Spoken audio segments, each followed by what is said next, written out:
Turn it off. All right, this is Damon Green, video and SEO marketing specialist, here with Sam Awosolu. I've known Sam for a good 5 or so years since I moved to Atlanta. We met through a networking group.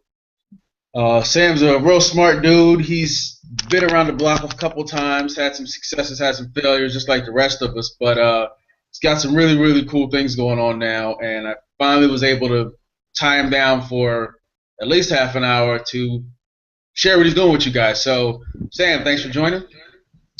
Hey Damon, thanks for having me on, man. Appreciate it. No problem. We finally had a chance for our schedules to come together. So, for those that don't know Sam, which is probably a majority of the folks on that'll be watching this, tell us a little bit about you, how you got started, when you got started, what your aha moments, give it a little background about who you are and what it is you do. Okay, great. I got started. I would say my first introduction into the internet started back in '97. That time I was still in school, and I was the internet. I think was still in its infancy then, and I bought my first Apple computer. It's one of those Apple IIc computer laptops. I think it was the first laptop that Apple introduced. So when I got the laptop, I remember going into my dorm and learning about the internet, and then there was these things called web pages. I think at that time they were GeoCities. If any Yeah. of you can think back, yeah, this is a long time ago. If any of you could think back to when the internet back then, you had GeoCities. Yahoo was like kind of the big search engine at that time. Um, AOL. AOL, I don't think Google was even born yet, or if they weren't as popular as they are now. So, I was in my dorm and I thought, hey, this is pretty cool. All these websites, you can explore, see different things. So I said, I want to learn how to build this stuff. So at that time, I got a book. It was it was one of those dummies books on HTML. Hmm. So I learned how to do HTML. I learned how to create those GeoCity pages. And there was a software at the time. The company was called Macromedia, and they had a product called Dreamweaver. Yep. So I bought a copy of Dreamweaver, learned how to build websites. They had like this WYSIWYG editor, so you just kind of drag and drop things. It was pretty cool. But I learned HTML that time. I was building, small little websites for people around the dorm, and I used that to kind of pay for my books and for my learning. And as years went on, I got better at it. I started freelancing. Moved to Atlanta. I met a graphics designer. We teamed up together. We started building, tons of websites for folks. And of course, through the years, I think around '03, '04, there was another site by Macromedia called Flash. And Flash was cool because you had all these animations. I remember at the time, everyone had Flash on their website. So you had to, when you go on their Yeah. website, you see that loading bar, and it took forever Yeah. to load. But it was cool because you see like these cool intro animations, and Yeah. I Everybody wanted remember them. what's that? Everybody wanted them. Everybody wanted them, and I remember it was crazy. Like I remember people would pay thousands and thousands of dollars for these flash animations and these intros. And the guy that I was freelancing with, we would create tons of those, and we do it for people. And everybody wanted a flash intro. And then around that time, there was a handheld device called the the compact. At that time, I think people were on Palm Pilots, so I learned how to.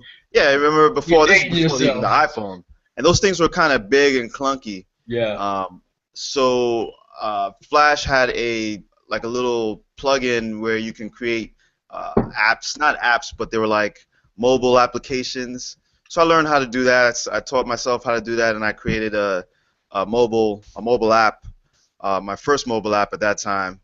And then around 2007, I met a guy named Matt LeClaire, and he had a coaching program that I joined. I think it was I paid about $300, and this was before Facebook was even born. I think it was about 2006, 2007.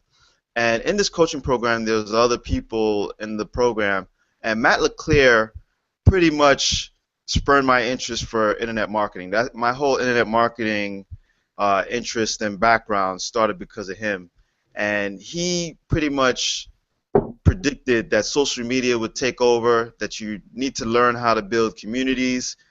Your communities and um, your authority in your communities is what's going to help you to thrive in your business. And just hearing him say that and watching how he was building his own community got me thinking, like, wow, this is probably what's going to happen in the next 5 to 10 years. And lo and behold, you have Facebook, you have MySpace, started entering the realm, LinkedIn, and then you start to see it unravel and unfold. People are building these communities. They're becoming authorities in their niche. So around that time, I started learning social media, search engine marketing, and it was good. For a time, I started doing local marketing for local businesses, and Before it became that cool? went pretty. What's that? Was that before it became cool? This was around the time before it really really got hot. Okay. I was doing it before it really got hot, and I Yeah. had I had a handful of clients. I didn't have too many. I just had a handful that I worked with, but they paid me pretty well. And then I said, you know what? I don't want to. I pivoted from there, and I started getting into lead generation because there's just so many fluctuations with Google and the algorithm and ranking sites. People wanted to get on the first page, but they weren't really sure exactly which keyword terms they wanted to rank for. And the thing with local is you can rank for any keyword term, but it's really, unless you studied, you know, keyword research and kind of have an idea of what people are searching locally, which Google makes it hard for you to figure out sometimes, Yeah. unless you have special tools. You can rank for anything and rank in a day, but doesn't necessarily mean you're going to get the traffic or the conversions. It's funny you So, say that because it's actually behind me as a training that I'll be doing later on today. But part okay, of that, which I need to add, is the misconception or misunderstanding of the difference between traffic and rankings. Like you said, you can rank for any keyword quickly. Sam and Damon interview on Google Plus on Saturday. I can rank that by the time we get off of here, but who's going to look at that?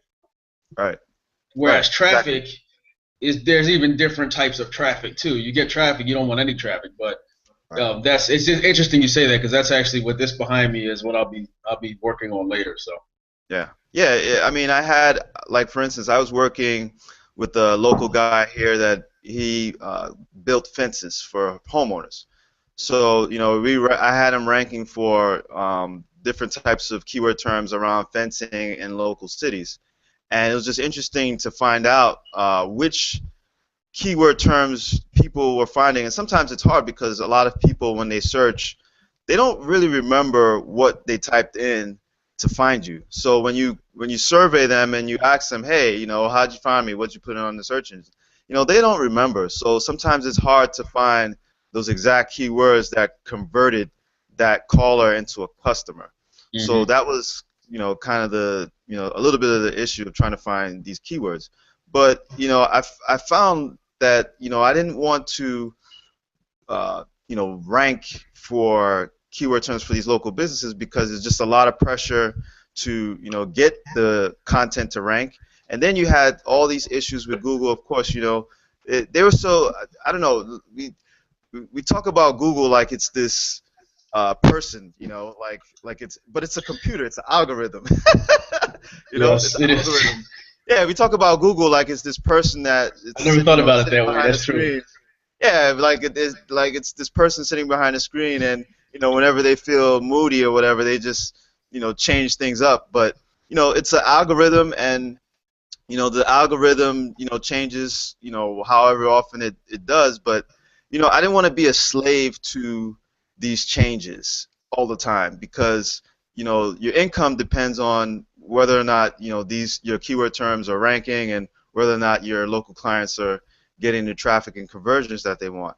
So then I pivoted a little and I went into lead generation and building sites and getting leads for local businesses. And that's kind of when that was kind of my aha moment. And I said, I could, really make a business out of this. So And that's a I got great it. point because you talked about, SEO is still relevant, it's still doable. Mhm.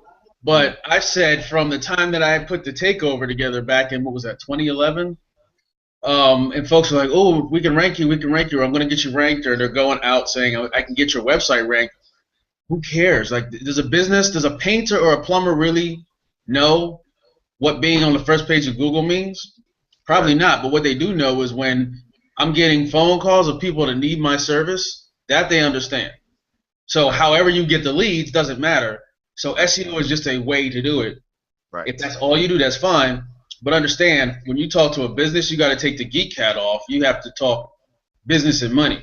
I can get right, more clients in your door, make you more money, and get you more leads. And that's really what I try to drive home regularly, because in essence, that's what you're doing. And that's like you said, you pivoted. That sounds like exactly what you had, that aha moment. Like, keep doing what I'm doing, but I now am going to get customers leads or right. more customers. However, whatever nomenclature works for your particular clients. Yeah, yeah, Damon. Like I found like working with local businesses, like I found myself like trying to teach them how to do blogging and social media, and these guys they don't have time for that. Like They don't they care. just want to get they just want to get customers. One client I had said, Sam, I don't really care about all this stuff. I really don't want to spend the time doing this. I just want that phone ringing. And then that's when it dawned on me. I said, you know what? All of This is this. probably like a lot of businesses out there. They don't really care about. They don't want to blog. They don't want to go on They want to do what Facebook and they do. Twitter. They're the They expert. want to do what they do. They want to do what they do, which is whatever industry they're in. They want to work that. They want to get clients in the door. They want that phone ringing. And that's when I said, okay, I'm gonna just focus on lead generation, getting leads, creating the content that I own, and then selling the leads or selling or renting the website. So that's one part of my business, and the other part is mobile. I do a lot of mobile app building. So I have some apps in the App Store, and I'm learning how to do work on Android, building apps for Android and Windows Mobile 8.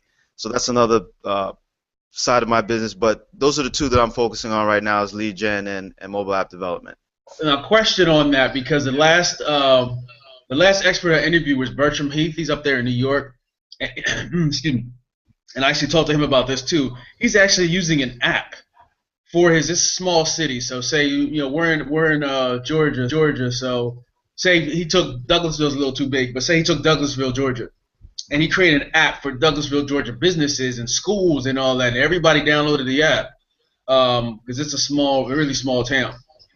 Everybody downloaded the app. It's a real, close knit community, and everybody knows everybody. They have events, et cetera, et cetera. But he uses that to sell to local businesses. Not a whole lot of money. I think he said like $100 a month, and he'll put that in there. He does push notifications for school alerts, weather, events, and all that type of thing. But he also uses that to get business local. Is that something you've ever thought about? Since you are, yeah, I know you're a beast when it comes to mobile apps. But if you haven't done that, is that something you've thought about, or? Yeah, I actually have been thinking about that. As if you look when I travel, I always look. I mean, everyone's tethered to their phone. I mean, you can't Yeah, go 5, 10 minutes without looking down at your mobile phone to see who's called you, who's texted you. when you're So waiting for a plane at the airport, just look around you. yeah, Everybody. just look around. I mean, you can go in a grocery store. I mean, we're all tethered to our phones like appendages. Hmm. It's like another body part. We have Yeah. to be attached to it. And that's something that I've definitely considered and may even dabble in that arena because we're going to demand a lot of local apps. Things like you know shopping, like things are that nature, restaurants. We may want, like I was thinking the other day, I was in Best Buy And I said, wouldn't it be cool to have an app where you can review or look at the reviews of the community products that you want community on product to buy before you buy it?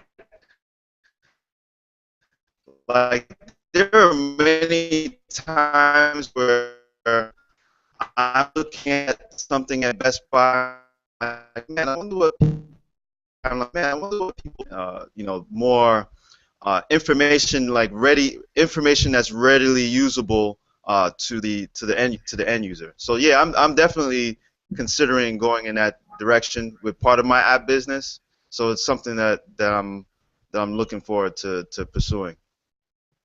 Okay, cool. And actually, what I mentioned to him was I wanted to try and get you both on a hangout because I don't know jack about mobile.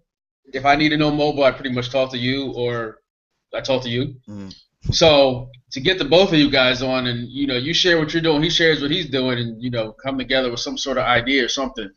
Yeah. Because he see the difference is he doesn't know code like you know code. Mm. He used an app to Okay. develop it. App builder. He used an app builder, and you Okay. take the other route where you know the code or you have developers do that. So I think pulling the two of you together and then me being the dummy asking questions will be very valuable to folks. Right. So Yeah. I'll see if I can arrange that when you guys both have time if you're cool with it.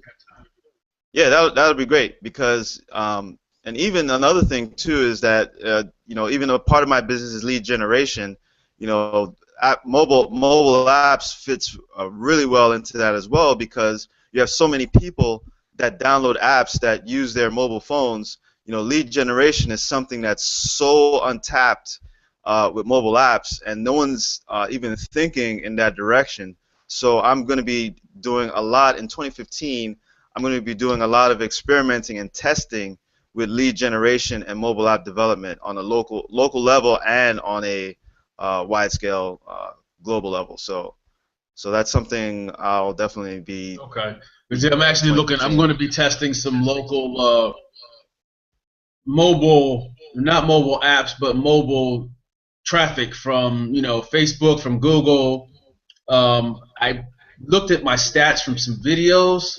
I'm going to pay close attention to them and see if there's how much traffic is going to the videos you're using for lead gen Hmm. and website traffic too. I have a few sites that are some are local and some are national. Like my sister has a business that I'm working on her with, and I think about 30% of her traffic is tablet and mobile, and the site is not mobile optimized. So that's something I'll be diving into from a mobile optimization perspective. See what I can figure out on that side. Yeah, But sweet. okay, good deal. So let's see. You're doing some local. Before we get into the real meat, as far as kind of what you got going, what's working for you. What's on your bookshelf? What's On on my your bookshelf? Let bookshelf. me ask two questions. Yeah. Um, what's on your bookshelf now, and what has been on your bookshelf that has helped you get where you are? Like the courses or seminars or books that you couldn't do without. That's what got you where you are now. I'd say on my bookshelf, I have a lot of books that are kind of just scattered everywhere. Of course. Um, but some of the books that got me started, the 4 Hour Work Week by Tim Ferriss, of course, everybody knows that. The Secret, I don't know if people remember The Secret. There was a I book called The remember. Secret. Actually, it was a movie too. The Four Immutable Laws of, it's called The Four Immutable Laws. It was by Dwayne Dwyer. It's a uh, forget the name. I have to pull it up. I'll have to probably give that to you after the show. But that was one of the books that I read. Another one, The Hypnotic Writing by Joe Vitale.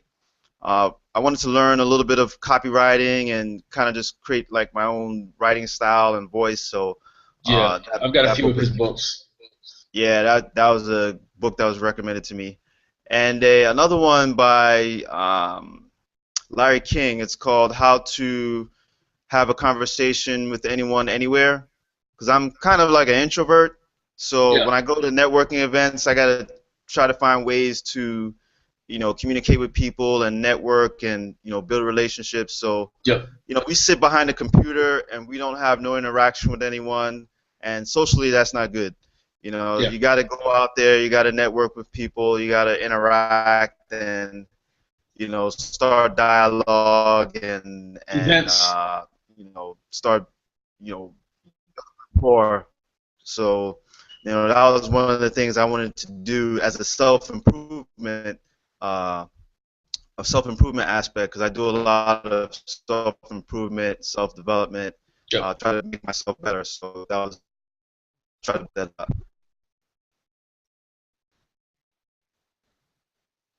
Okay. All right. It's Yeah, chopping up a little bit there. yeah. Did you have you read the E-Myth?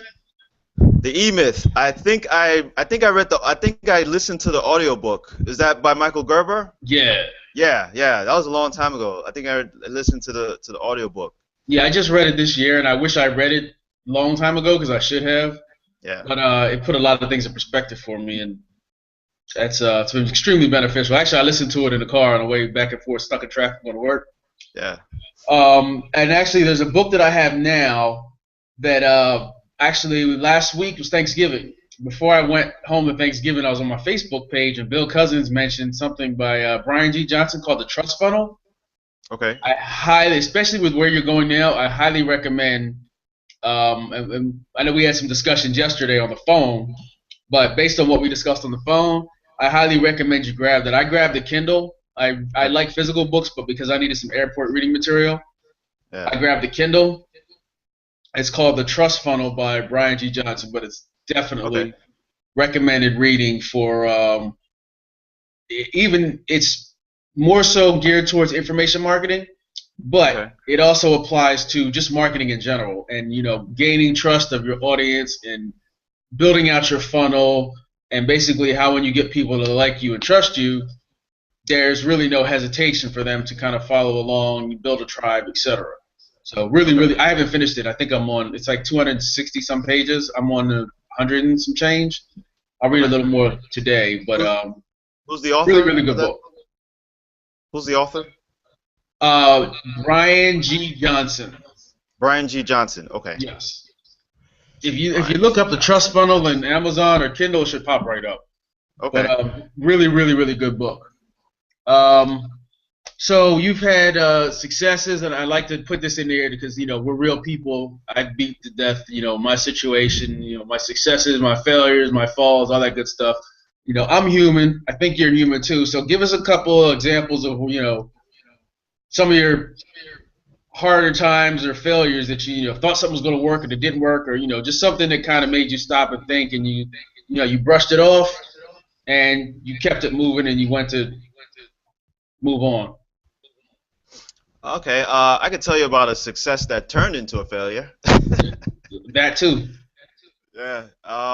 Back in kind of like what I was mentioning earlier when I joined that coaching program with Matt LeClaire. He was a great guy, man. He really encompassed a lot of different things like marketing, self-development. He was a really good motivator, and he really taught me uh, that you have to really put in a lot of hard work to get results. Like, you just can't do a couple of things and then expect a lot in return. You got to So there's really, no push button strategy where I can yeah, push a button and Google will favor me and send me millions of traffic and I'll make $1 million in 3 days. yeah. No, there's nothing like that, dude. Like, Oh, he made it clear in this coaching program that, you know, he would say that he would spend hours, up at night working on, stuff that he was doing to bring in income, and he would just work tirelessly, but he was enjoying 5-figure per month income, but it was because he put so much work and effort into it, and it yeah. really taught me that I can't just do a couple of things here and there and then sit back and expect a lot in return and then get disappointed when the income doesn't show up. So knowing that, some friends of mine, we started a business where we were building social media software, because he was pretty much telling us that things are going to go in the realm of social communities. MySpace. At the time, MySpace was the biggest thing. So we created this MySpace software where you can add friends, and it was a big thing back then because people wanted to add friends because the more friends you had, it was more or less of social proof. It looked like you were popular. So you have like thousands and thousands of friends. It looks like you're popular. More people want to follow you, and if you have a lot of followers, then you can send messages to all your followers, and that's where a lot of people wanted to market a lot of their businesses, services, and things like that. So people were using Facebook at that time for those type of reasons. So we created this MySpace software, and when we released it, it started. The first version didn't come out so good. We outsourced a developer in India, and the first version didn't work out so good. It had a lot of bugs in it. So we fired that developer. We got another one, and he made the software much, much better. And we started building profiles on MySpace, and we did a little bit of article marketing. At that time, article marketing wasn't as big. We were using Yeah. e-zine articles. I don't know if anyone still uses I'm going to that, but start testing them again. Actually, it's funny you say that. yeah. Yeah, we were using e-zine articles, and we were posting up maybe 5 articles a week, and we started seeing income from our software. So we're charging about $39 for the software, and I think the first month we made $200. Then the second month it was like $500. Like the third, fourth month was like 15, 2 grand, and then we got it all the way up to about $8,000 a month. So it was crazy. I mean, it was exciting times. Then we created a YouTube version, and at that time, Facebook wasn't as big, but we created a Facebook version of the software, and we were making really good money. And then a thing happened. MySpace started to make adjustments to their algorithm, or at least to their site, with as far as adding friends. People were getting banned, their accounts were getting banned, their profiles were getting deleted from using our software, and we noticed that sales started to decline. Mm. So we made all that money, but we never reinvested it. We were young, we didn't know any better. We were spending money, and we didn't reinvest it back into the Young business, and or at dumb. least yeah, we didn't think to invest in the other things that were a lot more stable. We didn't think about future growth at that Yeah. time. We were just kind of blowing money and just doing our own thing. There's more And coming. Why not? YOLO. yeah, we didn't we had the mindset of, oh, this is gonna be around forever. We could just milk this thing right now and just keep it going. And as MySpace started cracking down and deleting profiles, deleting accounts, our sales started to decline to where it was a grinding halt. I mean, it went down to as low as 200 a month, and you can imagine we're all living off of 8 grand a month. A lot of us, some of us quit our jobs, some of us went part time. We How were many was it? traveling, huh? How many of y'all were there? I think it was 2 of us. No, it was Oh, 3 of us. Sorry, three three of of us. us. Three of us. Three. Okay. Yeah, it's 3 of us. So, but when it started becoming, when the business started coming on the downturn, the mistake that we made, of course, was just not reinvesting and thinking smartly about the money that was coming in. We should have either reinvested in the business or look ahead to see, okay, what kind of other things could we build, or what kind of other things could we create to generate more revenue, generate more income, to make it more sustainable. And we just weren't thinking that way. And then we took our foot off the gas. Things were getting good. We stopped article marketing. We stopped, doing YouTube videos, and You got we kind of comfortable. just got comfortable and complacent because we thought, oh, no, there's no one that's going to compete that as good as us. That'll kick And we your just ass had every that, time. yeah, we just had that mindset, man, and it really killed us. And we had to start back from zero. Like, we split up. A lot of us split up, and we had to pretty much start from the beginning again. And it was a valuable lesson for me because when you're building a business, if it's a real business, not a hobby, you always put your foot on the gas. Can you You say that never take your again? foot off the gas. So you always keep your foot on the gas. You never take your foot off. You always look for ways to scale. You always look for ways to improve it. Put that money back into the business. You get tempted by a lot of material things. You want to take trips. You want to live the quote unquote lifestyle of living on the beach and working from the beach, but that's not real. What's real is putting your head down, getting what you need to get done, and making sure your business reach the goals that you set for it.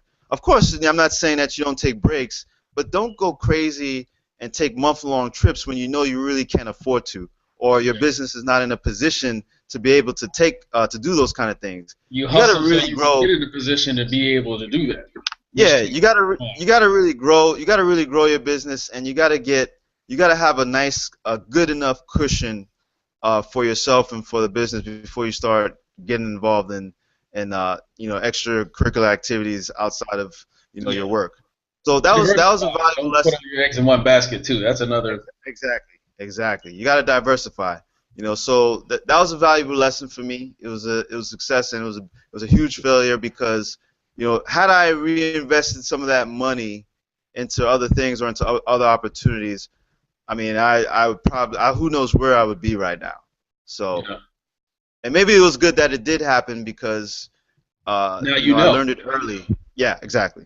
Yeah, Exactly. I feel the same way because I mean you know my entire situation because we've known each other for years. So, but that Yeah. whole go the ups and downs, and I can't think of anybody that hasn't had that where they made a chunk of money and were like, all right, yeah, this is, but you weren't smart. Now some people were just dumb with it, and there were decisions made. But at the end of the day, you have to, like you said, you got to keep your foot on the gas, and you have to think strategically and smart.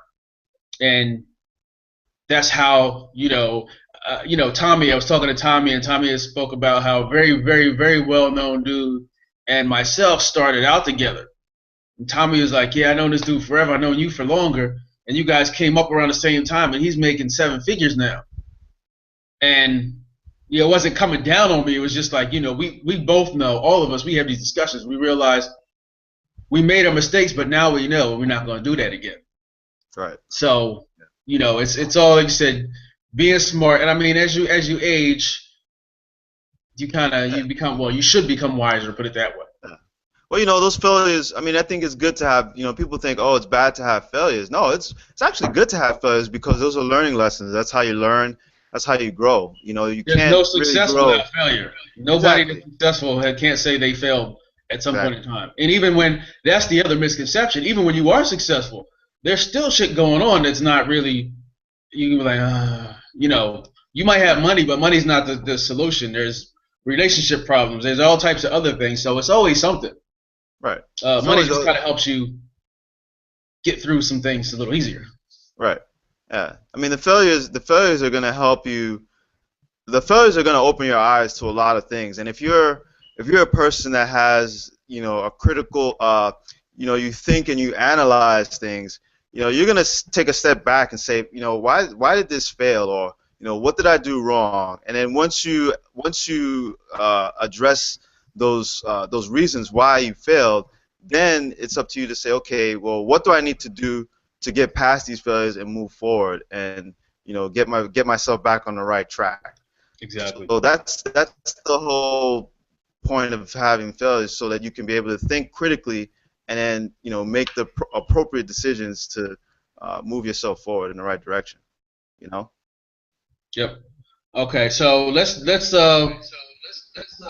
next thing I want to ask you, how do you prioritize? What works for you with I because I know you very well and I know all the stuff you have going on and most people do with if it's not family, it's spouse or man, woman, boyfriend, girlfriend, whatever, kids, work. Most folks, they have jobs or they have a business and they have a lot of clients. Like, what works for you from a prioritization, or how do you get it all done, or how do you not just have your head blow up? My head has blown up, Damon. My head has blown up, dude. That's Like, real.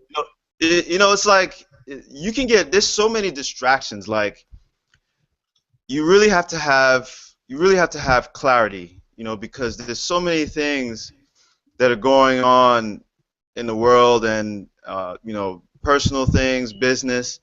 you really have to have clarity. So I do a lot of meditation. Meditation really helps me to I think just started clearly. doing that. Yeah, it's really great, man. If you're not into it, if any of Journaling too. your viewers, I mean, I would, um, there are a lot of books out there that you can read on meditation. There's classes, but I take some time to just sit down in a quiet place, turn off the phone, turn off the television. I don't watch too much TV, but and then just start to think, okay, what should I be doing, today, tomorrow, and then kind of reboot or reset my mind, and Yes. then once I've cleared distractions and clutter, and I've had that time to meditate, then I start mapping out, okay, what do I need to focus on, and what should be my primary objectives. Okay, so health is real important to me. So I always make time to go to the gym. So what I've been doing is, when I wake up in the morning, I go to the gym, I work out. Of course, we've talked about this. I play basketball, I shoot around. So I'll do that for like an hour. Sometimes I'll take a class. I got into yoga. I do a little swimming. So I think having your body in the best shape, health-wise, is important, because you can't Definitely. enjoy all this stuff if you're sick. It's not. You got to take care of your body. You got to take care of what you put in, so that way you can enjoy it later on. Yep. Once I come back, I take a shower, and then I have a whiteboard just like you, and I think about, okay, what money making activities do I need to get done today that just has to get done. So I think about what money activities or types of things that I need to get done that's going to generate income for me. Because as you know, as well as I do, if you're making money online, stuff that you do now will impact your income 2, 3 months down the road, right? So I look at, okay, what do I have to get done today, so that this gets done, it's off my plate, and then I can go into other things, because then you have all the other distractions: email, phone calls, family, people calling you. You got to do you have responsibilities. Most of Yep. you have kids. You got to pick the kids up from school, things like that. So I tend to focus on those money generating activities so that I'm productive with that first, and then I can go into my other things. Now, what So about this? Is something I've been hearing a lot about just from podcasts I've listened, and I've tried it, but my challenges have been with the consistency doing this. But have you ever done the before you go to bed plan out, the activity that you're going to do the next day, so you can kind of sleep on it? I tried that, and it's really hard because everything changes that the next day. Because sometimes I think at night your brain is just so fatigued. You're banging away on the computer. And at towards the end of right before you're getting ready to go to sleep, your brain is just so fatigued. You're thinking about what you want to do for tomorrow, and then next thing you know, you see that you have this huge list of things that you really never get to. So I say, you know what? Instead of doing that, I'm gonna just wait, because after I come back from the gym, my brain is probably at its best. I have a lot of brain cells firing, and I can think clearly. And that's when I can say, I can go to my whiteboard and say, okay, what do I want to focus on today? What money generating things I got to do today? So that tends to work out better for me than doing Okay. it the night before. Yeah, I'm going to give it a try. I've tried it on occasion, and it's actually worked. And one thing I also do is, I have a list that looks like all this at first, and then I sit back and I say, because we all have unrealistic expectations of some time. So then I stop back and think, like, all right, first off, like you said, what's going to work? What's going to generate me money now? And what's going to do in the long term, depending on my situation where I am, at the time. I'll take those first, and then I just basically have a list of 10 things. I'll knock out 7 of them, or I'll take 7 of them and put them for later on in the week. And these are the only 3 things I'm doing. That's it. That's all. There's nothing else. Mm, Emails, I shut those down, and I just focus on those until they're done. And then when they're done, if I have time, I pull something else over. mm, But yeah. that's what seems to be working for me, because I used to get upset and bothered with the fact that I have this list of 10 things and didn't get them done. Yeah. Oh yeah. But it's too much Uh, because one thing has like five subcategories. You just don't write it down. right. Then you realize, oh, or ideas start firing, and you're like, oh, I need to put this in here. Yeah. And by that time, you just get so overwhelmed. So I mean, it's all about compartmentalizing, and if you Exactly. think about it as it's just all over the place, and you just bring it in and say, this is all I'm doing. That's it. Just this little Right. ball here today. And although it seems like you're not getting all this stuff done, is more productive because what you are getting done is getting done better. Right. You actually move further along. You're moving further along if you focus on one or two things versus uh, Yeah, trying to do so many other things and not having focus on one particular thing because yeah, you spread yourself out. And it's kind of the analogy someone pointed out to me. What's easier how easy will it be to penetrate a orange if you use a spatula versus using a pencil? If you use a pencil and penetrate an orange, it'll go right through. If you use a spatula, you can't penetrate because it's so spread out because of the surface area. yeah, Basically saying you need laser point focus to kind of get through what you want to do. But if you're using a spatula to try to get through the orange, it's almost impossible because the spatula is covering so many different things, it yeah. can't really get through everything. It's not focused. Yeah, and It's not multitasking is a focused. myth. Like in Right. corporate America, it's like, oh, we're multitasking. It's a myth. Like you can't. If you have five things that you're doing, that means you're putting in 20% for each of those, as opposed to one thing you're doing 100%, or two things that are 50% each. Right. Same concept. So, as much as you may want to be optimistic, to be honest, is to figure out what those main things are and focus on those things and Yeah. see those through. And it's been difficult for me, and a whole ADD thing, and Yeah.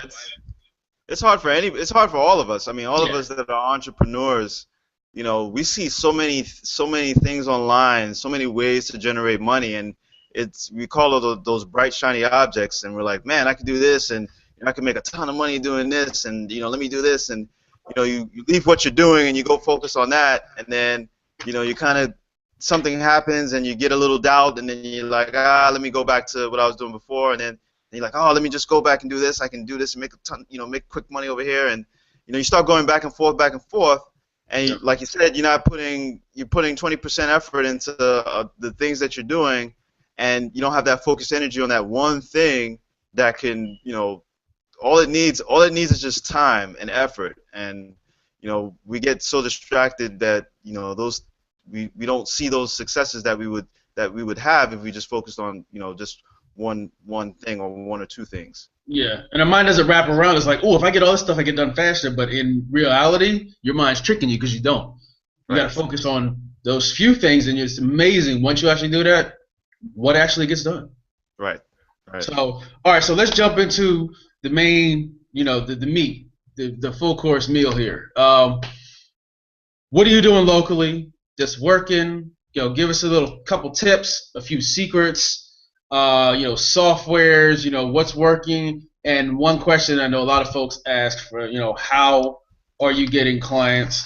And then give us, I know you do a little bit of affiliate marketing too, and there's folks that'll be watching this that would like to make some extra, affiliate income. So give us a few tips there. And I've actually got a strategy I've been working with that, I'd like to share.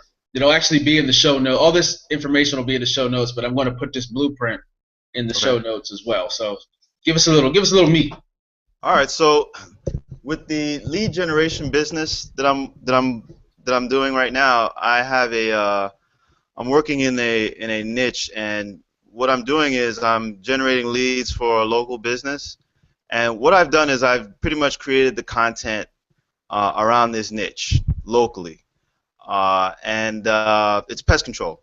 So I have a lot of content out there related to pest control. I have a blog, I have a YouTube channel, I have social media profiles around this niche, and I'm basically generating leads for a local business. And what I've done the past 2 years is I've been selling these leads. I have a call tracking number that forwards to the pest control owner, Yeah. and he pretty much answers the phone, and then tries to close the So you're consumer. doing per lead, right? Yeah, I'm doing per lead, but I'm going to change my model to per a rental per month, and I'll explain why later. Okay. So I pretty much created assets that I own because I thought, this is something that I can control, and I can use as it's pretty much like property. I think of it as real estate property. It's something I own, I control. I can provide. I can put a client in there. If it's So not working out with them, I can take them out, put somebody else let in. me ask you this here then. So Right, with what you just stated, let me ask you this because this is a question that I know some folks would like answered. I'd like answered too. Um, you have done client work in the past where you had actual clients, correct? right. Okay. So, what is the difference from client work where it's almost like the client owns you? Because once I pay you money, I pretty much own you. That's kind of the mentality at times. What's the difference between client work versus what you're doing now, where instead of you needing the client needs you? So it's almost like they work for you. It's client work still, but it's less control that they have. You have more control. Give us the pros and cons, if there are any cons. Like, which one do you like better? Do you like dealing with the clients from the standpoint of, yes, Mr. Client, I'll have this done by here, or do you like better and or why the fact that here's what I have, take it or leave it, but this is very valuable to you? Which one seems to work better, and pros and cons on Okay. those two So structures. okay. So working with the client versus working with the client and working on their content versus working on your own content and having the client, uh, and then you Approve it. plugging the client into what you're doing. What I find is that if you're working for the client and you're working on their properties, there's a lot more. I don't want to say pressure, but there's a lot more expectation for you to uh, have their content either looking a certain way, ranking. It's a lot more work because you're not sure exactly, the content that they have, their websites, the assets that they have online. You have to kind of work all that for them, and they may have certain expectations. You have to educate them, which I find can be difficult if they're not really tech savvy or not really focused and interested in learning this stuff. So having to work for the client and getting their content out there, we're focusing on their content. I think in some cases it could be an uphill battle, and it could be a struggle. I find that you are constantly spinning your wheels because you may be doing something to help them, and they may, turn back and say, oh, I don't want it this way. Most business owners feel like, they know what's right for them, even though you're the expert. Exactly. So I was having a lot of tug of war and struggles with small business owners on that level if I'm working on their content. Now, if I have my own content and I'm responsible for ranking it and getting it out there and driving leads, all I have to do is tell the client, hey, look, this site that I have is getting X amount of calls per week.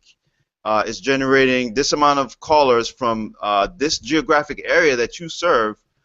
If you want some of this, then I can charge you per lead, or I can rent the site out to you, and you can rent it outright and just get all the calls coming into your business. So that's much easier to deal with because then all they have to agree to is yes or no, to work with you, and all you're responsible for doing is making sure that your site ranks and you're driving traffic to those pages. So it's less work, it's less struggle. You don't have to educate them as much on all of this stuff. They get to focus on what they do, which is answer the calls and close and convert their customers, and you focus on what you do best, which is ranking, building your assets, and driving traffic. So the latter part is always better than the former. Okay, so it's less of a headache for those folks that are afraid to talk to clients or don't like clients, and it's just less of a headache to do it Pretty the much. way. Okay, and that's exactly why why I got into that model as well because I've had some great clients. They pay me and say, "Yes, sir, we'll give you what you need." And then I've had some clients that are they want to put their 2 cents in, but you're the expert. But I have a problem. Some people don't. I have a problem I have a problem taking money and not being able to do my job. If you pay me to do this, I'm going to do this. But if you're going to stand in the way of that, or there are too many cooks in the kitchen, that's a problem. Right. So Yeah. I like the ownership standpoint from it's like this is what I have. So you basically it's a shift, it's a pivot Yeah. from instead It's of a you need mindset them, shift. they need you. Exactly. And if they don't And need you, then their competition does. And if that competition, I mean, it's much more, it's more scalable, really. it's scalable, and you have control. So and it's what like you said, it is scalable because you can do lead gen in any city, any country. Once you have a system in place, it can be very, very lucrative Yeah. versus working with clients and managing clients, which is I'm not going to say that hasn't been done. I mean, you can scale with clients, but it's just a lot. It's just a lot of work, and you have to be really dedicated to wanting to Yeah. serve people in that regards. I mean, to each his own. It's still serving, but some folks, everybody has a preference. I've Right. done both sides, and my preference is, I've got very limited tolerance for BS anymore, and just doing stuff to do it. So what can I do? Like I said, you sit back and think, what can I do to do what I love to do, but not have these headaches? I mean, there's still going Right. to be headaches, like you're having a problem ranking or something, but that's a better headache than a client breathing down your neck talking about why am I at number 3 instead of number 2. Exactly. So, Exactly. so how are you getting traffic to your sites? And are you using videos? Or are you doing SEO? Are you doing both? Like, what's working to get those ranked up? So what's Or interesting I'm sorry, is not just rank. Just what are you doing to get traffic? And if you have any ranking, some guarantee, tips that you always do to rank, give us a little of that. so initially when I was building all these assets, I was doing a lot of Fiverr gigs, and there are a few Fiverr gigs that were working in the past. They're not working right now. Of course, Damon, you know that there's so many changes, Google algorithm changes, and 1 minute, you could use PBN networks, and Yeah, next minute, that may not work. You may have to use spammy links, and there's a whole bunch of things that I find that. So I tend to use a shotgun approach when it comes to driving traffic. My client was to follow to find out how they were able to find them, and what we found was that a lot of them found my content through YouTube. So we started doing a lot of YouTube marketing. So we started creating educational videos that kind of inform the user, and then at the end, you know, call to action. provide a number. Yeah. So the strategy was provide information, content, but don't sell or pitch. But that at the end, give them the ability to make a decision. Yep. So what you do is when you have the end user, if you put them in the position of power where they can choose, more than likely they're going to say, okay, well, I don't want to do this myself. I'll just have you guys do it.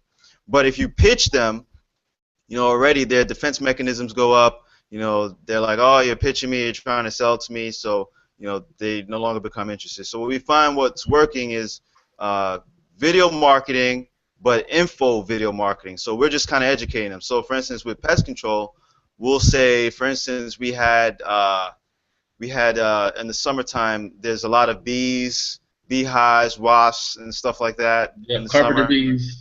Carpenter bees, wasps, and hornets. So we had a video that said, hey, this is probably why you have a lot of bees. Maybe there's, you're near a kitchen. You have a vent that's near a kitchen, and they can smell it, or you may have, and then this is where I kind of picked the pest control owner's brain on his expertise and finding out why Yep. bees swarm a backyard, or what is it that attracts them buzz around and stuff like that? Is someone messing with the hive? Is it positioned on the house? And you know, so all these things I try to get from the pest control owner and create a video around to educate the consumer.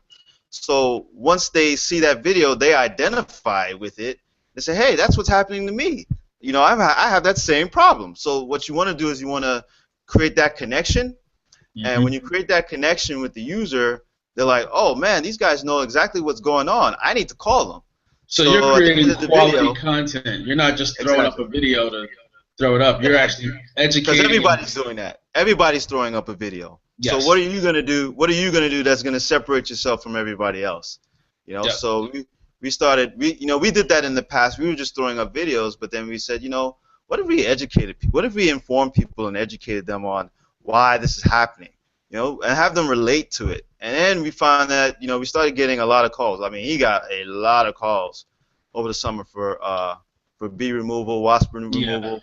I mean, he had a Are you using lady. paid traffic too? I Or was using Facebook at the time, but see, the problem depends on your niche, right? So for pest control, you want to use search paid traffic, but for search, yes. because you want people searching. People are searching for these services. So what I find is like search tends to work best with paid traffic. So you kind of have to find out what your niche is, what you're selling. If you're a local business, if you're selling a product, you may want to test out, some of the traffic platforms that are out there. If you're selling a service, then you may want to try search engine traffic or other sorts of search traffic platforms that are Since out you're there. on the search, I'm gonna throw out real quick, and I'll just give a basic. But you and I talked about this, but a really effective way to find keywords through search is using AdWords in the region, and the keywords you think, and even the keywords that Google is not giving you counts for. Run those, get about 2,000 impressions, and that'll give you a true idea of what specific regions are looking for when it comes to whatever that niche is. It's much deeper than that, but I've just recently done it. I'm actually doing that today as well to really uncover what different niches in different regions, areas are actually searching for, and nobody's really doing that. Or if they are, it hasn't been mentioned. I've heard it mentioned in the past for other things, but it's a really, really, really good strategy where you don't even have to spend a lot of money, but you can get some good data, use that, and just start ranking for those terms that nobody's going after for because they think that they're not getting searches. But if you think about it this way, Google's not going to give you, they're not going to put it in their suggestions if nobody's Yeah. looking for it. So when they show you a Right. zero count, it just says zero count because they're not going to give you all the information. But if it shows up in suggestions, guaranteed somebody's looking for it, and everybody's overlooking that if it comes up with a zero. So between the traditional version and using AdWords, and what you do is you put together the worst possible ad in the world that nobody would ever want to click on, and you get all the impressions you need to get the true numbers of what it is you're doing. So that's a little overview secret. It's detailed, but it's I'm finally able to get back on Google. I couldn't get on for like 4 years, so I'm rather excited about that. And so far, so good. Yeah. Yeah, they banned a So lot of people, but I think they're coming around now. They've become a little bit lax with their retroactive yeah, account banning. So people that were banned, a while back are now finding that they can, start up their account yeah. again and start using their services. Give that a try with the pest control though. When you go into different areas, before you even set the stuff up, before you even set like the sites up, because I know you do your keyword research up front, but that strategy works really well. I think I spent $20, got about 2,000, 3,000 impressions, and I have to digest the data today. But before I even touch the niche, I can go in there and see what folks are looking for, combine that, and just go in heavy. Guns a blazing. Right. So give that a go, and I can throw you some more pointers on that one. As far as your YouTube videos, how are you ranking those? Or are you ranking in YouTube? Are you ranking in Google too? What's kind of boosting them up? What strategies are working for you? So as far as ranking the videos, I know I used one of your methods a while back. I mean, you shared the formula with me a while back Oh, that video involved. domination blueprint. Yes, I Yeah, used. I revised that too. You revised it? Yeah. Yeah. I find that ranking YouTube videos sometimes it can be hit or miss. So I've experimented with a lot of things. I've used, uh, of course, Fiverr. I've used Social Monkey. Social Monkey actually worked pretty well for ranking videos Yeah. because of the social links. Um, getting comments to the video, getting likes to the video helps. Um, backlinking in the Social video, signals. Yes. yeah, social signals, backlinking in the video. So I would put links to videos that I want to rank in other video descriptions. I I would just started put doing that. yeah, I keyword stuff my descriptions because I mean it's not a How long are website. your It's a descriptions? My descriptions are pretty long, and I stuff them with keywords because 500 I words, find that 300 words. maybe not that much, maybe a little about 100. Okay, I've been working with about 3 to 5, testing that out. Yeah, I haven't tested more than 100, but uh, I stuff my descriptions with keywords all day long because I find that some of those keywords will rank after I ping the video. Yep. Almost immediately, that video is ranking for a keyword that may not get as much volume. Uh, the ones that don't get much volume pretty much rank on the first page, you know, Yeah, yeah, yeah. and the other ones that that are a little bit more competitive, a more competitive keyword, I may have to do a little bit extra stuff to the video to get it to rank uh, to Gotcha. the on the SERPs. So I would do that. I haven't tested press releases. I want to get back into doing press releases Yeah, and man. Press using the video. releases. Yeah, I Give think it a that's the go. forgotten marketing strategy. Press releases are very powerful, if you use them correctly. And I know some press release sites allow you to place videos in the press release. Yep. So I want to get back to that. But for right now, what I've been doing is pretty much uh, using like Ping Farm to ping my videos, pretty much optimize the You said video ping content. farm? Ping Farm allows you to ping multiple sites at one time. So it's kind of like, and it's free. It's Okay, I'm gonna kind put of that in the like, show notes. yeah, it's kind of like Pingler, but it's free. Okay, I've used Mass Ping, but Ping Farm, I've heard of that. I forgot about it, so I need to put that Yeah, in. it's pretty Now, cool. do you keep track of what you do so you know what works? Yes, I try to keep track. I try to keep a journal, like a log of Okay. what works. I haven't been good at it recently because I've been kind of doing some stuff with the mobile for the holidays. Yeah. But I do keep track of. I do have a like a timeline of what I've done, and then Gotcha. I'll come back to show results and stuff like that, so I can kind of get an idea Yeah, I of go what's working, geek and what's with it. not. I've got color coded charts and Wow. because I've been in the lab for the last 6 months with these sites that I've been working, trying different things, Uh, and the color coding works because it's red and green. Red, I didn't do it. Green, I did. So when you line all those up and you yeah. look at it, you can see where there's more green and where there's more red. And where there's more Right. green, ironically, my rankings are higher. So then I compare. All right, I didn't do this. I didn't do this. It's a lot of work, Mm. but I think I've got because I actually have to make another edition of this video domination blueprint. I think I've got it down now because I've been seeing what I've been the challenge I've been having. And you tell me if you've had this.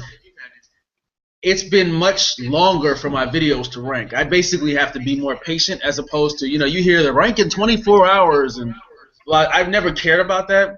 I've always been able to rank with the original blueprint I gave you in 30 days. That's Uh, been a challenge lately. And some of the Fiverr gigs that I had that would kill it, that. they disappeared.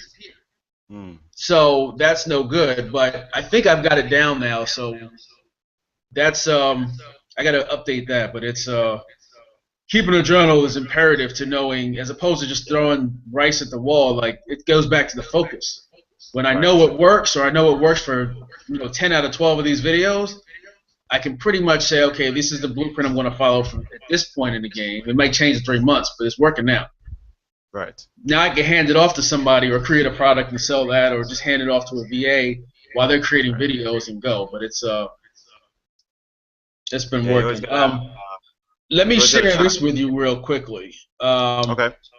because this is something I just recently did. Now Tony Hayes actually has a piece of software called. It was $197 in beta last week. I was going to buy it. It's $27 now. Okay. YouTube Live and Google Hangouts rank really quickly. They fall off and then they pop back on. Okay. But I was using YouTube Live before. His software is called YouTube Live Hangouts or something, but it's only $26 and it allows you to schedule Hangouts. Not Hangouts. It allows you to schedule YouTube Live videos. Now the reason you use YouTube Live is it's a better quality than a Hangout, and it's you can also do pre-recorded video. So you can take the exact same video and keep pre-recorded and stream it, and it seems unique. So it's not unique content. So what I did is it took 47 days to do this with very limited backlinks for a wedding DJ in a major city that was fairly competitive. And this will be in the show notes for anybody watching this. This is my regular journal. I just put the date, the video title and URL, the city and state, because I have several city and states I'm using. The notes, which is basically what I did, and the keywords. So I'll provide this diary in the show notes for folks to download and use. But this is basically how I keep track. And I actually add another column that has ranking. I didn't put it on here. I need to drop that on this one. So, for instance, on 1028, I put where the site ranked. But all I did was I uploaded to YouTube through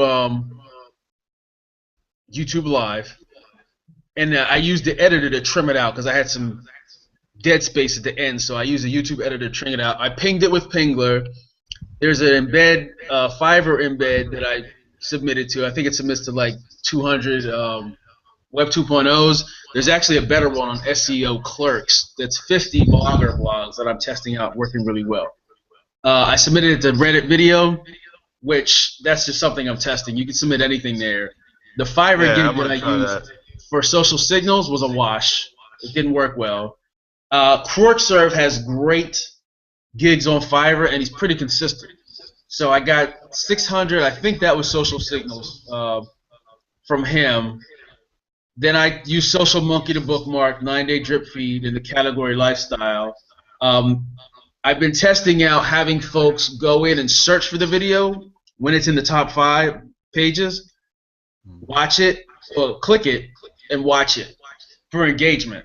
And that's looks like it helped. And then I ran a press release. I use a service called Mass Media SEO, which is a paid service monthly that's not open. It's not massively open to the public. You can get in. That's a Tony Hayes product, but a really great product. And then when I got those links back, the links I got were on like major sites. I put those into my indexer. I use indexification, and over the course of 47 days, basically I teetered on page 2 up until the 2nd of December. Okay. On the 5th, which was yesterday, I'm on the top. Every keyword, and I was tracking 5 keywords. Every keyword for that city, I was on the top 10. So the key that pushed me over was the high page rank from the press releases and getting those indexed in Google. I think I did it like a day drip feed. I just blasted them once I got the links back because, in Fiverr you get reports. Right, they give you reports, right. I took those reports and dropped them in an indexer. And indexification is a good indexer. It's like $17 a month. But I put all my links in there. And as soon as those links got noticed, Google did their dance, and bam, I'm on the first page. Now, I did that twice with indexing links over the last week, and it pushed everything that was on the second page to the first. So this is a really basic strategy. It costs $15, maybe $20, and I'm gonna run another case study with a painting. It's a PLR video. I'm gonna run the Corpus Christi painting video. This same strategy, and I'm actually going to invite folks in as it'll be a paid training, but to watch me rank a video from scratch, rank a website, sell it. I'm involve them in all that. And then there's two videos I can't rank for the life of me. And I'm going to take those and I'm going to rank them, and you can watch what I did there. And then I have two videos that are on the second page that are some affiliate videos. So I'm going to take all of those components basically as like a little membership site and show step by step how I take all these items and rank them. And for the local piece, what I do to sell it. Does Craigslist work? Do I do Facebook? Whatever I try out to work. But I'm going to sell that old site from the takeover, and I have a just question. yeah. You're submitted to Reddit.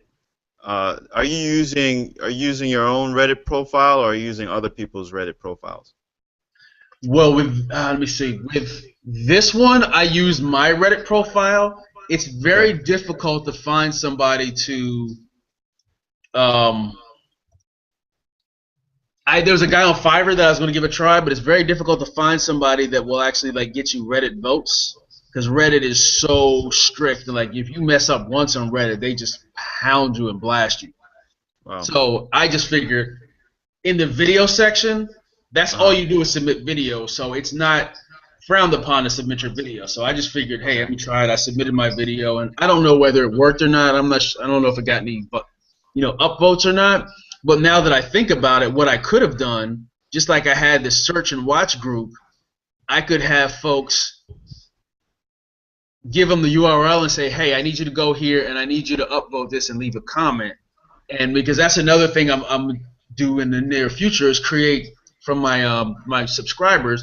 I'm going to create a group that's like a search and watch group, and I might have them sign up for Reddit too. So basically, what we do is anytime somebody has a video, they post up, search for this.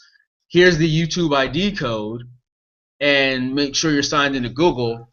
Find it, click it. If it's less than 5 minutes, watch the whole thing. Like it, leave a comment. That's your social engagement. So then you don't have to go out there and pay for that, and you're getting true engagement. And it's a community where everybody's helping out and sharing ideas. And that's I might throw a Reddit in there too because from somebody told me if you can get a video, more so from like the marketing side, like affiliate marketing, or if you're trying to like launch Jack or something, if you can get your video on Reddit and get it voted up, you'll get a whole lot of traffic. I just haven't been able to get it voted up. So, all right, and it looks like I lost you there, Sam. So I will. So okay, if you're still watching this video, go ahead and sign up below to receive your YouTube live cheat sheet, which is where I explain this strategy in depth. You get the video domination blueprint. I'll show you the YouTube ranking strategy that's working for me now. And the YouTube live cheat sheet is actually how to set up YouTube live. It's not really that intuitive. So I have screenshots and a guide step by step to show you how to set that up. And it's free. All you have to do is share this video on the page. Once you click the link below, you share the video, and I will grant you access to all of those links. It's free. There's no payment other than sharing this. I want to get these videos out there. I want to provide value to as many people as I can. So we'll give that. Go to the link below and sign up, and I'll go ahead and send you that information over. And the video domination blueprint is basically if you tie in YouTube Live and the video domination blueprint, you shouldn't have any issues ranking. Now with YouTube Live, I will tell you, you need a high upstream. If you don't have at least 3 megabytes per second upload speed, you're going to have issues. So you're going to need to upload. You need to upgrade your speed. So I will wait around here a little longer to see if Sam shows back up. We're just about done. And lastly, I do want to mention that I will be putting together a case study membership where I will take a website in a local region in Texas It's already ranking on the first page. I did this about 5 years ago. Okay, Sam's popping back on. I will be taking, like I just explained, a website and a video, rank them, show you exactly what I do, sell it. I'll show you the selling process, how much I got for you, basically all access, as well as all access to ranking at least 3 other videos. 2 of them are affiliate videos, and the other one, I haven't determined what that will be yet, but you'll basically get all access now. This isn't for, the $7 seekers or cheapskates. It's for folks that really want to learn what's working, and you'll see my successes and failures with the projects. And I'll have an open community where we can talk about it. You can ask me questions, etc. It's going to be at least $100. So I'm putting that together in the next couple of weeks. If you have questions or you're interested, just go ahead and email me. And Sam is back, so I will go back to. Had some technical difficulties over here. Yeah, I know. I understand technical difficulty. That's why I pre-record these, because I've had so many of those. Yeah. Did you have any other questions on the? Oh wait, can you see my screen No. still? Yeah, I can see your screen. Okay. Did you have any other questions on that? No, that was it. That was what I wanted to know. Okay. I gotta be going soon. Yeah, I figured you weren't coming back, so I almost closed it out. So, since we're here, let's go ahead and close it out. Do you have any last minute motivations, tips, movie quotes? Yeah, I do actually. For people, for your viewers, those of you that are out there that are just trying to, create an income for yourselves online, and you're trying to figure out what you should focus on. Find that one thing that you're good at, and once you start seeing some success, just put the pedal to the metal and just go all in. Like, put your head down and just do it. Like, sometimes you get caught up, like I said before, with a lot of the distractions. You read a lot of content, stuff out there, and you really just got to take action and just do it, and set aside time for yourself to just get those things done. Focus on the money, the money making activities that's going to push you a little bit further, and ignore the rest. And when you start seeing those successes, just keep plowing through. And then you can take a step back and start reading other stuff, learning new strategies and things like that. But just keep focusing on those couple things that you're good at, till you see those successes. Don't give up. Damon and I have been there. Damon and I have both been there. Where we struggled along the way, but we tend to keep focused and keep our heads down and just keep plowing through, and you will be successful. So. Amen to that. Yeah. So, all right. Well, Sam, I appreciate your time. And I'm gonna stop telling people I'm gonna try and keep this under an hour, because I don't know if that's ever gonna happen. We always have great conversations, even folks I just met. Yeah, we could go on forever, man. There's just so much to learn, but Yeah. a lot of people tend to not have as much time, I guess. Yeah. Well, fortunately, this is pre-recorded, so they can just watch it as they go. And what I also do is I strip it out. I strip the audio out. Okay.